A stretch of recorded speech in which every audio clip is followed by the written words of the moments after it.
بڑے مرزا نے جس ذلت اور رسوائی کا سامنا کیا وہ تو ہم نے اپنے بزرگوں سے سنا تھا، دیکھ نہیں سکے تھے، کتابوں میں پڑھا تھا، ان کی زبان ہی سنا تھا، لیکن چھوٹے مرزا کی شکل میں وہ ساری تاریخ آج دہرائی گئی. آج سارا وہ منظر تازہ ہو گیا کہ کس طرح پیر سید میر علی شاہ صاحب رحمۃ اللہ علیہ نے اس کو ذلیل و رسوا کیا. وہ سامنا نہ کر سکا. آج پیر میر علی شاہ صاحب کے غلام مفتی حنیف قریشی، اویس ربانی صاحب جب وہاں پر نکے مرزا کے دروازے پہ پہنچے تو 26 نومبر نکے مرزا اور اس کے تمام چیلوں کے لیے ایک ڈراؤنا خواب بن گیا.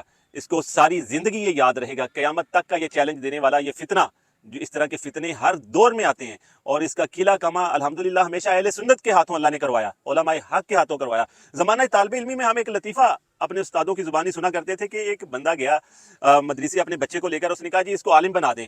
انہوں نے کہا جی ٹھیک ہے، درس نظامی کو 9 سال لگیں گے، عالم بن جائے گا. انہوں نے نہیں، یہ 9 سال بہت بڑے ہیں. کسی اور مدرسے چلا گیا، انہوں نے کہا جی 5 سال. اس نے کہا جی 5 سال کون انتظار کرے گا. چلتے چلتے وہ ایک مدرسے پہنچا، اس نے کہا جی 1 مہینہ. انہوں نے کہا نہیں 1 مہینہ بھی زیادہ ہے.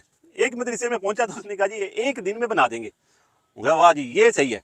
اس نے جناب اس کے بچے کو لیا اور مولوی صاحب نے کہا جی تین میں ایک ہی گل سنانا وا، وہی تم نے سبق کو جو ہے نا وہ یاد رکھنا ہے. وہ سبق یہ ہے کہ کوئی بھی دلیل سامنے آ جائے، کوئی بھی کتاب سامنے آ جائے، کوئی بھی عالم سامنے آ جائے، صرف ایک ہی بات کہنی ہے، میں نہیں مانتا، میں نہیں مانتا، میں تو شے ہی کوئی نہیں. لے جی وہ لطیفہ تو سنتے تھے، اس کا جو مصداق تھا وہ کہ کون ہے وہ بندہ، آج وہ سامنے آ گیا. جب وہ عالم بن گیا، 1 دن کا عالم، تو اس کے والد نے اعلان کیا کہ جی میرا بیٹا 1 دن میں عالم بن گیا. سارے علماء کو اس نے بلا لیا، سارے علماء آ کے سامنے بیٹھ گئے. اس نے کہا جی امتحان لیں اس کا. وہ امتحان شروع ہوا تو انہوں نے ایک بات پوچھی، دلیل دی، کتاب سامنے رکھی. اس نے کہا جی میں نہیں مانتا. دوسری دلیل میں نہیں مانتا. تیسرا عالم کہتا میں نہیں مانتا. وہ بڑے پریشان ہوئے، یہ کیا بات ہوئی بھی. ایک سیانہ بندہ اس نے کہا جی اچھا ایسے کریں، اور وہ جو سیانہ بندہ تھا نا وہ تھا اویس ربانی. اویس ربانی نے کہا جی مفتی حنیف قریشی کو سامنے کرے. جب سامنے کیا گیا تیرا ابا ہی، کہنا نہ جی یہ تو میرا ابا ہی نہیں، میں تینوں پہچانتا ہی نہیں، میں تو اس کو جانتا ہی نہیں. تو مرزا صاحب جہاں سے نکلے تھے وہیں بڑھ گئے.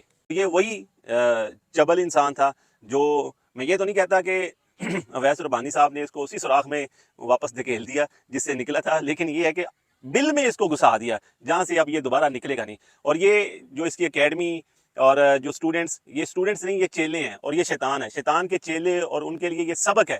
26 نومبر جب وہ علماء حق اس کے دروازے پہ پہنچے، اس کو چیلنج جو کیا ہوا تھا تو یہ باہر ہی نہیں نکلا. اگر یہ ذمہ دار ویسے آپ کو انہوں نے یہی پیغام دیا کہ وہ انکاری ہیں، وہ نہیں بیٹھنے کو تیار نہیں. ایسی بات نہیں. شرم سے ڈوب مرنے کا مقام ہے، لیکن شرم اس میں کہاں. وہ شرم ہی، وہ مرزا ہی کیا جس میں شرم ہو، جس میں غیرت ہو، جس میں حیا ہو.